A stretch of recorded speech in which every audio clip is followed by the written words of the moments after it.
Hello, you guys. How are you all doing? I trust that you're well. I am okay too. Welcome back to my channel, and thank you so much for always coming back to watch my videos. I really do appreciate the support, and I do not say that lightly. I really do appreciate your support. If it's your first time here, my name is Agnes, and I make content around the home. I do cooking, I do cleaning, and other things around the home. So if that is your kind of content, I do hope that you will subscribe to this channel. Today actually we have a cooking video, so I want to show you how I make really soft chapatis. So I'll take you through my process of making chapos, and we're also going to make some stew. We'll have some beef stew and also some greens to go with that.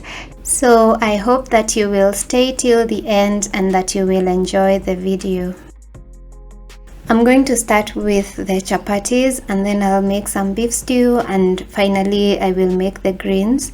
For the chapatis, I'm going to use 6 cups of flour, all-purpose flour, and to that I am going to add 4 tablespoons of sugar. Now for the sugar, you can use as much or as little as you want, or leave it out altogether if you don't like it.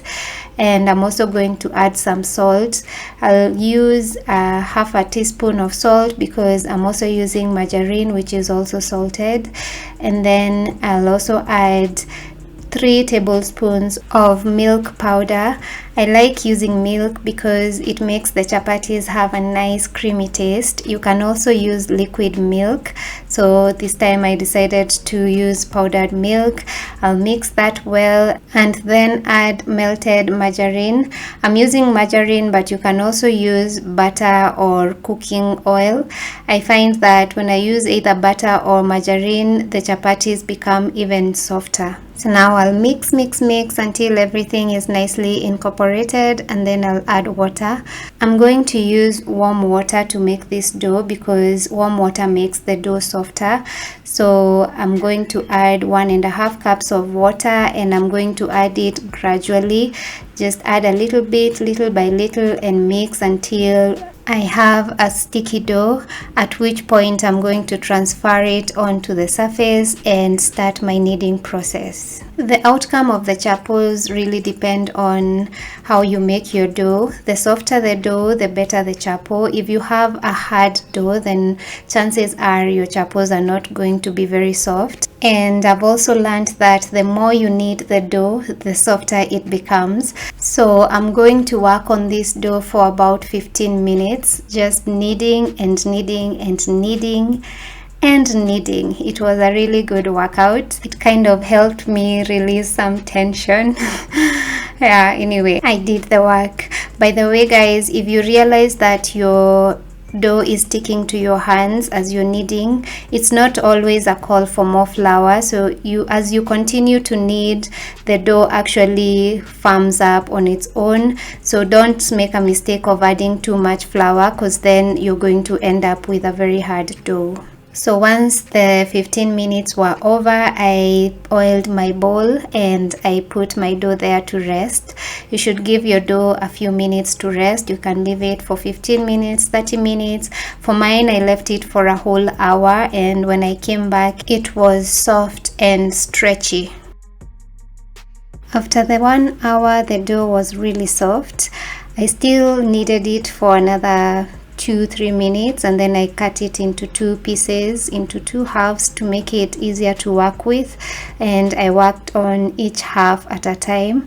So I just rolled it out and then cut it into strips, up the strips, as you will see in the video. At this stage, the shape is not really all that important, so I wasn't trying to get a perfect circle because I was going to cut it into strips anyway. When the dough is all rolled up, the next step is to apply oil all over it. I'm still using margarine at this point because, as I told you, I find margarine makes the chapos come out softer, and it also adds a nice flavor to the chapos.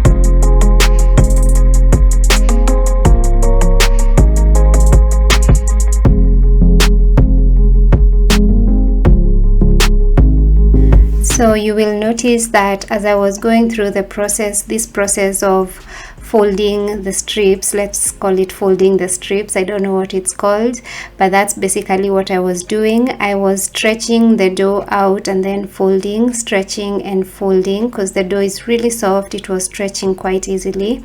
And then now, after I'm done with that process, I prepared a sufuria where I'm going to put the chapos once they're cooked. So I just lined the sufuria with some kitchen paper towels so that the kitchen towels can absorb some of the oil once the chapatis are cooked. The next step is to roll out the chapatis for cooking. So here, this is where shape comes to play. So if you can do perfect circles, more power to you. For me, it is still a struggle, but I'm getting there. So you will notice my chapos were not completely perfectly round, but I tried. They looked good. So now I'll just prepare my pan for cooking. I poured a little oil on it. The pan is already hot. Then I wiped it off with a kitchen towel so that now I can put my first chapati on the pan to cook. So when I see bubbles starting to form and the chapati puffing up, I flip it to the other side and I apply oil on the top side, and then I will flip it again to apply oil on the bottom side, and then I will flip it one more time to make sure that all sides have been oiled and properly cooked. So to cook the chapatis, I am now using cooking oil. So in this process of cooking, the important thing is to make sure that your heat is not too high or too low. Set your heat on medium so that your chapatis they do not burn or become too hard. If the heat is too low or too high, your chapatis will be hard, or they'll start to burn before they are properly cooked on the inside. So now I will repeat the process over and over until all the chapos are done.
Here are the chapos all done, looking nice, smelling great. They are yummy. They are so soft. You can see they have layers. They peel off quite easily because they are so soft, and they are also sweet. We like ours sweet. That's why I added sugar. For the taste, you can add what you want. You can add sugar and salt.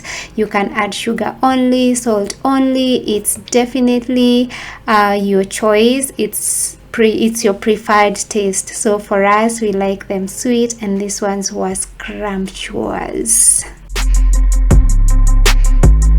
So now I'll move over to making the stew. I am going to make beef stew because beef goes very well with chapo. And I'll start by boiling peas, then chopping the other things that I will need for this stew. I have onions, I have leeks, I have coriander or cilantro, and I'm going to use both the stem and the leaves. I also have tomatoes and carrots.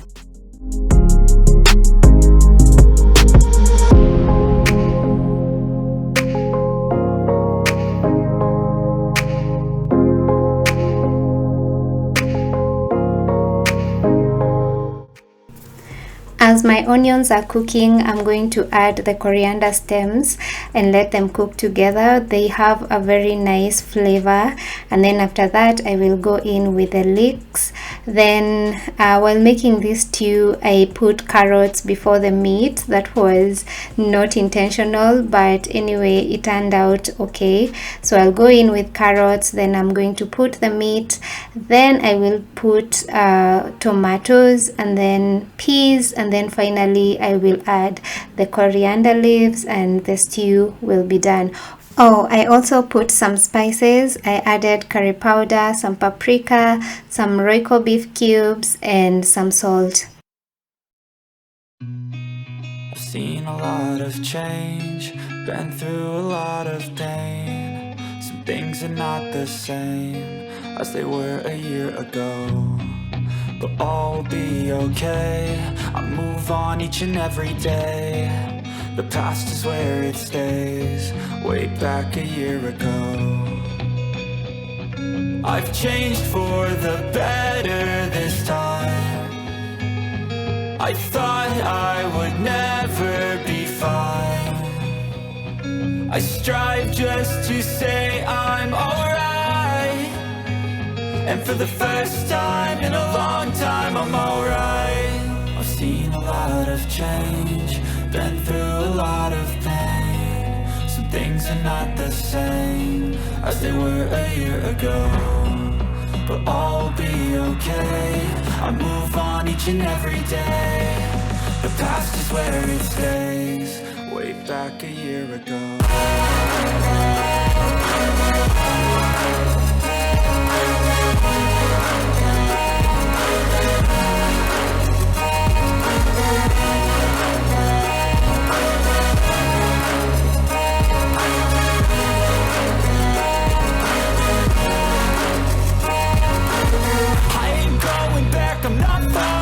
I'll push all my chips and call all in. I'll bet on myself, you keep stalling. I hear destiny and it's calling. I'll keep my head up high through the downs and lows, and we're all going life. Still nobody knows, but I'ma choose what's right and take what comes and goes. And ain't no one in life holding me back no more. I've seen a lot of change, been through a lot of pain. Some things are not the same as they were a year ago. For the vegetables, I have this spinach. I have 2 bunches of spinach. Some people call them Swiss chard, but here in Kenya we call them spinach, and I think they will always be spinach to me. Then I have 1 bunch of collard greens or sukuma wiki, and I have 1 bunch of managu, otherwise known as black nightshade. So I'm going to chop all these up, and then first I'm going to clean them, wash them thoroughly, and then I chop them up, and then I cook them, and then finally we can eat. At this point I was so hungry, I couldn't wait to finish and sit down and have a meal.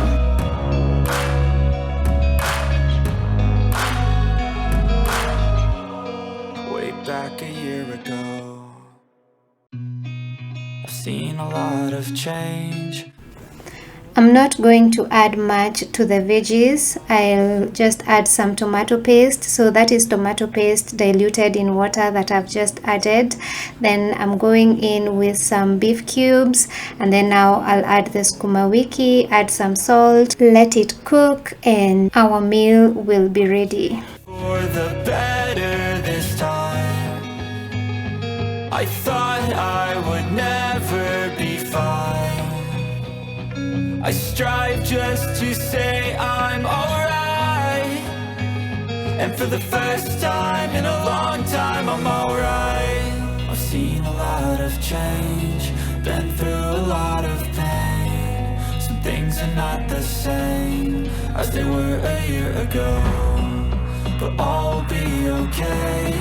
I move on each and every day. The past is where it stays, way back a year ago.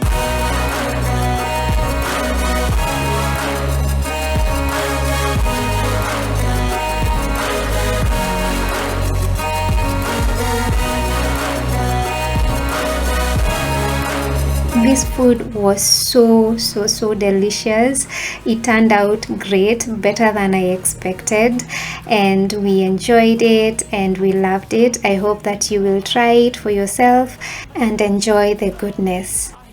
And now I must love you and leave you, my people. I hope that you have enjoyed the video. If you haven't subscribed yet, kindly consider doing that. Actually, you can do it even right now. After you're done watching this video, hit the subscribe button and also give this video a thumbs up, and I'll see you in my next video. Bye bye.